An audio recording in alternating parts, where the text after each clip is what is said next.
Bruxism is the unconscious grinding of teeth, involving forces up to 10 times higher than those normally used to chew your food.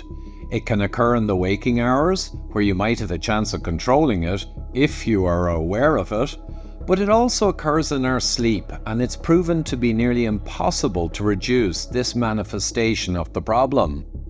It results in abnormal wear patterns on the teeth, periodontal breakdown, and joint or neuromuscular problems, etc. A disaster for your dental health, independent of the dental hygiene you strive to maintain.